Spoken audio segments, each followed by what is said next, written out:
John Harris woke up in the midst of an excruciating headache, the pain swirling around him like a violent storm, sweeping everything away. The light from the window felt like sharp needles digging into his eyes, and the sound surrounding him became unbearable, high-pitched and shrill. He could do nothing but lie flat and clutch his head tightly, trying to contain the throbbing that seemed to tear through his skull. His mind spun, and the sensation of nausea surged like a turbulent wave. In his delirium, he struggled to pull himself out of the chaos, stumbling to his desk to call Emily, his colleague, for help. She was the only one who could assist him now. She arrived at his house, helped him out of the dark room, and drove him home, where John just wanted to find some peace. As the car rolled through familiar streets, John couldn't keep his eyes open, struggling to fight against the intense pain. Emily remained silent, occasionally glancing at him with a worried look. Finally, the car pulled up to his house.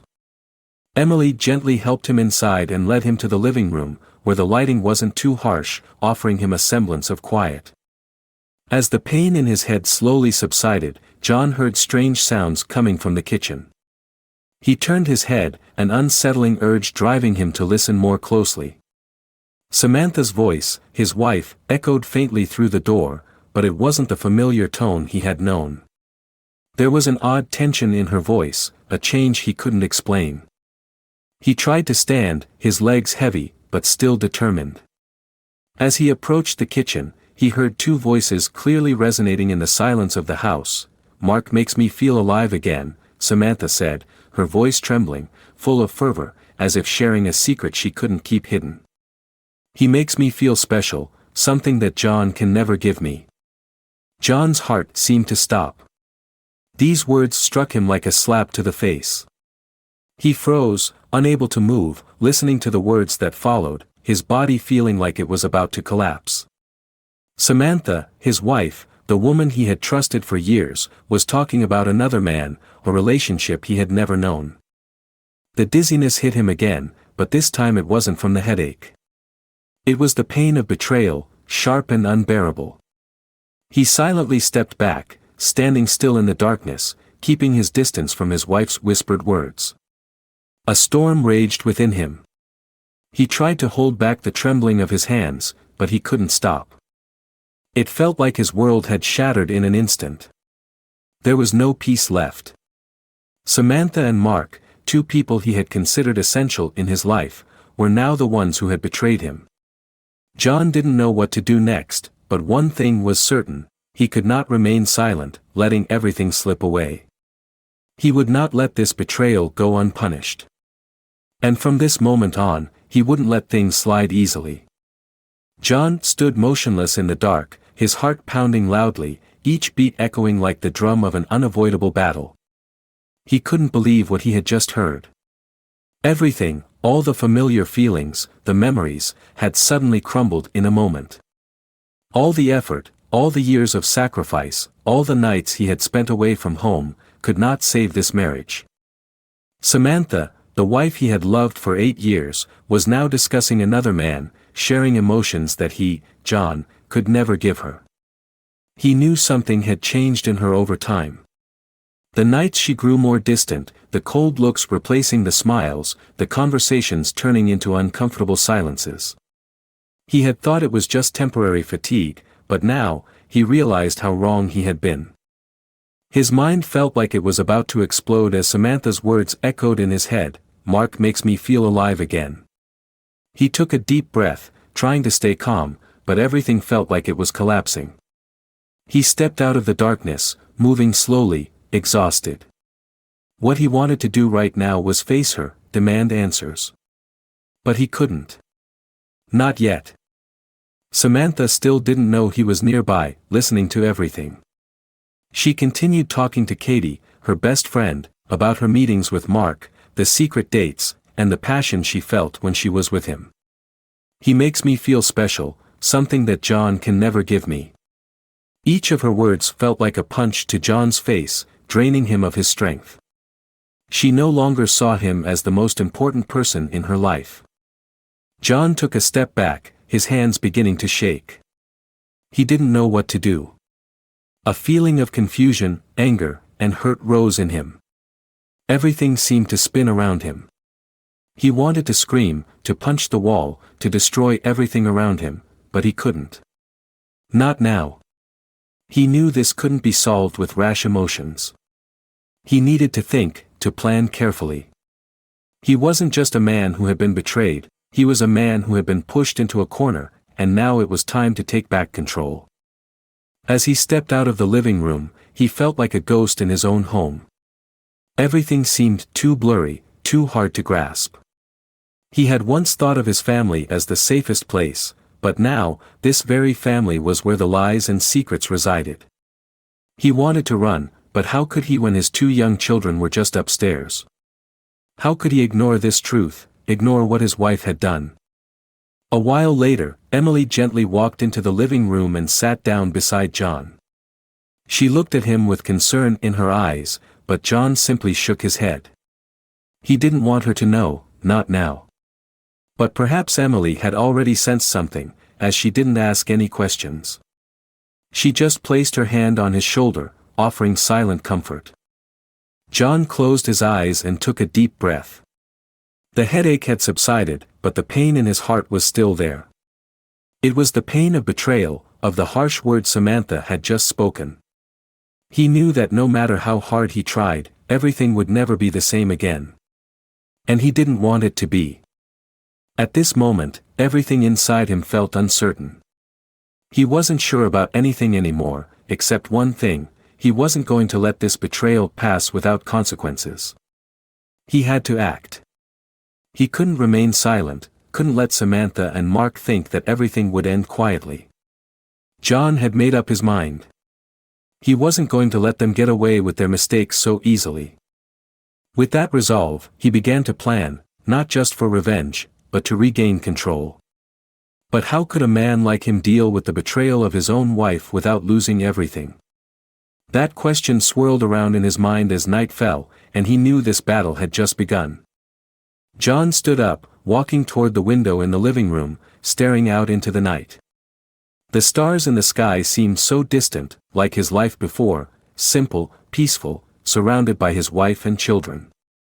But now, everything had changed, and he couldn't go back.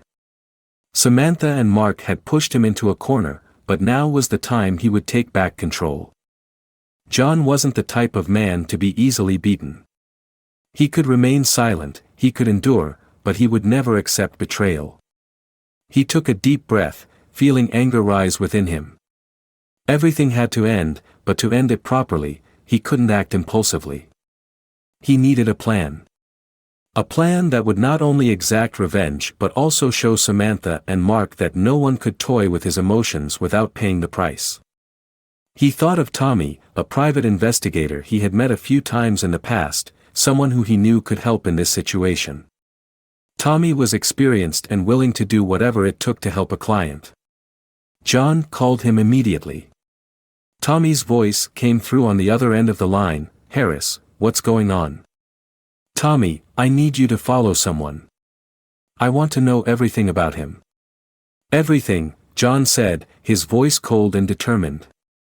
Tommy didn't ask further questions, simply replied, "Got it, I'll handle it." The next day, Tommy had gathered all the information John needed. Mark Turner, Samantha's lover, was a young marketing director. He lived alone in a high-end apartment in the downtown area. But that wasn't all. Tommy also discovered that Mark had a complicated love life. He had cheated on several women, and of course, none of those relationships had lasted long. Mark was the type of man who preferred short-term affairs, seeking relationships with no strings attached. This gave John a slight sense of relief. If Mark was the kind of man who moved on easily, maybe he wouldn't fight to keep Samantha. But that didn't mean John would easily forgive what had happened. He needed to make sure Mark felt the consequences immediately. John sat down, took a piece of paper, and began to sketch out his plan. He wouldn't confront Mark directly, at least not yet. Instead, he would create a situation that would make Mark unable to continue his relationship with Samantha. He would orchestrate a meeting that Mark wouldn't see coming, a situation that would scare him into letting go of Samantha. Finally, John decided to reach out to a few old friends, people with connections in the city's elite circles. He didn't need violence, but a little intimidation would make Mark think twice. He would pull Mark into a situation where he would never dare to touch Samantha again, no matter how much he loved her. John's plan began to take shape in his mind. He contacted Jake, an old friend who had worked in security. Jake would help John arrange a chance encounter with Mark, to make sure Mark understood he wasn't the only one playing this game. Mark would soon realize that in this game, John was the one in control. Several days later, as Mark walked out of his office, John and Jake were ready. The two of them stood at the corner of the street, observing Mark, the man John had once referred to as the cheater, and now the target of his revenge plan. Mark had no idea that his every move was leading him into a trap that John had set up. Mark walked out of the building, feeling elated after completing a tense workday. But he couldn't have known that the price for his relationship with Samantha was about to hit him instantly. Just as Mark was preparing to get into his car, a group of men approached him. All of them were dressed in black coats, moving swiftly, surrounding him in a matter of seconds. "Do you know a woman named Samantha Harris?" one of them asked, his voice deep and cold. Mark took a step back, his face paling. Before he could respond, the man continued, "Don't worry, no one will hurt you. But if you continue to contact her, you won't be able to live peacefully here anymore." Mark, confused and terrified, tried to escape the situation, but he was trapped. There was no way out. All he could do was stand still and listen to the threats he couldn't deny. When the group of men finally left, Mark exhaled sharply, his body still trembling. He realized he had narrowly escaped a dangerous situation, but he also knew that this couldn't last forever. Samantha would no longer be within his reach. He felt fear creeping in, but at the same time, he recognized that he had brought this upon himself. From a distance, John watched everything unfold. A feeling of triumph surged within him. This was the price Mark had to pay. Not through violence, not through physical pain, but through fear and loss.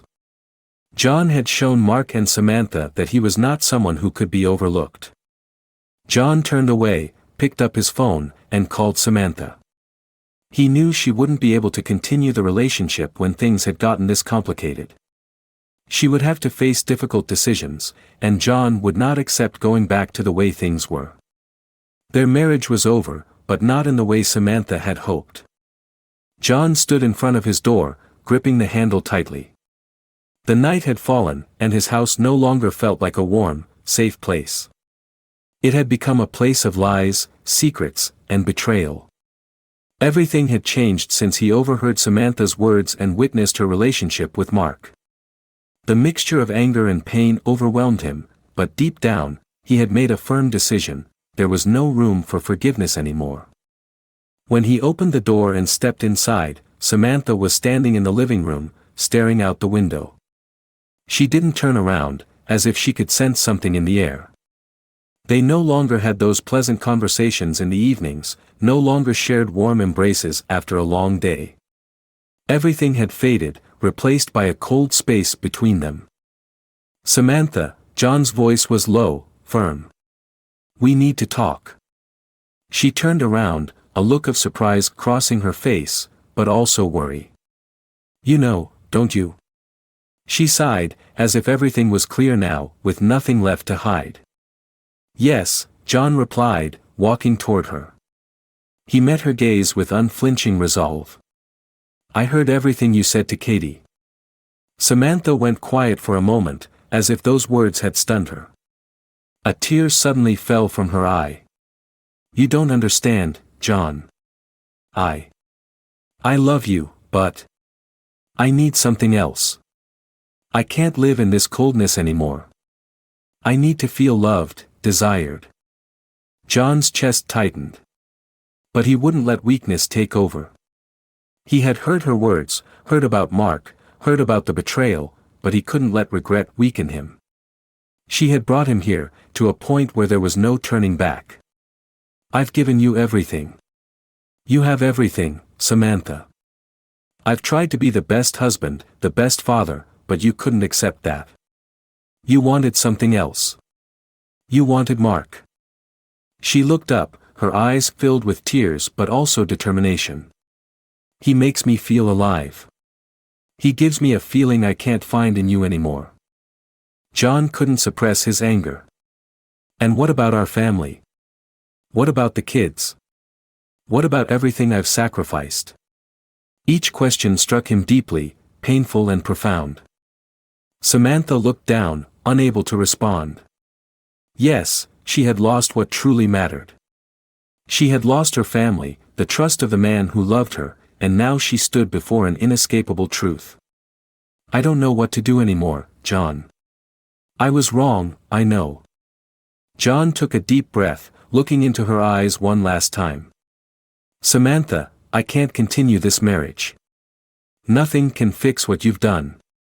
You've broken my trust, the trust of our family. I can't live in this betrayal. I can't stay here and watch you continue with him. Samantha stepped closer, tears streaming down her face. You can't leave me. You love me, right? Don't do this, John. Don't let everything end like this. John took a step back, keeping his distance, a distance that could never be closed. I love you, but I love myself and our children more. I can't keep living in this lie. You can do whatever you want, but I'm no longer a part of that. The room went silent. Samantha stood there, her hands trembling as she wiped away her tears. For the first time, she realized that her world, the life she had built, was slipping through her fingers. And John. John had already made his decision. Samantha stood frozen, staring at him as though she couldn't believe what she was hearing. You can't do this, John. You can't leave me. We've been together for so many years. Yes, but those years don't change what you've done, John interrupted, his voice hard and unwavering. It's over, Samantha. I will find a way to protect the kids. As for you, you'll have to face the consequences of your actions. She didn't respond, standing there with tears streaming down her face. It felt like everything around her had crumbled. Samantha couldn't contain the pain anymore, but she knew it was far too late. John turned away and walked out without looking back. A sense of relief washed over him, but there was also an underlying, deep loss. This wasn't the ending he had hoped for, but it was the one that had to happen. He couldn't continue living in a marriage that no longer existed, couldn't keep hoping for promises that were broken. As John stepped outside, he felt lighter than he expected. Not because he had won, but because he had finally freed himself. He glanced back at the house one last time, then walked away. Everything was over, and now it was time for him to start again. John left the house, but he didn't feel as relieved as he had imagined. Each step he took on the quiet street, under the cold streetlights, only made the emptiness inside him more pronounced. That night, there was no one to lean on, no one to share these jumbled thoughts with. He had chosen to divorce, to end an 8-year marriage that had once seemed unbreakable, but the truth left him feeling conflicted. He had left everything behind, his beloved children, the memories of happier times, now buried beneath the betrayal of the woman he had once trusted completely. He knew he couldn't go back. He had done the right thing by severing a toxic relationship, but why, when he looked up at the night sky, did he feel like a part of him was gone forever? He couldn't deny the emotions, the memories still intact, even though they had been crushed by betrayal. A few days after leaving, John still couldn't find peace. Every time he looked at the things in the house, every time he thought of his children, the kids he had promised to always be there for, his heart ached. He loved them, but how could he face them when everything between him and Samantha had fallen apart? He didn't want them to see what had happened, but how could he hide it? The next day, he met with his lawyer to begin the official divorce proceedings. As the lawyer laid the papers in front of him, a cold feeling rose in his chest. The signatures would change his life forever. But, no matter how difficult, he knew he had no other choice. Samantha would have to pay for her actions, and John needed to stand firm, for the sake of his children. The feeling of loss didn't ease. He still remembered the look Samantha gave him when she saw him for the last time. It wasn't regret, it wasn't pleading, it was an acknowledgement that everything was over. She had chosen Mark, and she had chosen to abandon this family. And John. John had also chosen his own path. In the days that followed, he focused on taking care of the children, as though that was the only reason he existed. He took them to school, played with them in the rare moments they had left, trying to create a peaceful space for them while he drowned in the chaos of his own life. But gradually, he realized it was the children who kept him standing. They didn't need to understand everything, but they needed a father, a strong man who could protect them. That evening, after tucking the children into bed and ensuring they were asleep, John sat in the living room, the place where everything had started to unravel. He had grown accustomed to sharing these nights with Samantha, but now, it was just him and his own thoughts. Everything around him felt unnervingly quiet, almost eerily still. He couldn't stop, couldn't turn back anymore. He had made his decision and would not let any regret derail his life. But every time he thought of Samantha, he felt like he had lost a part of himself.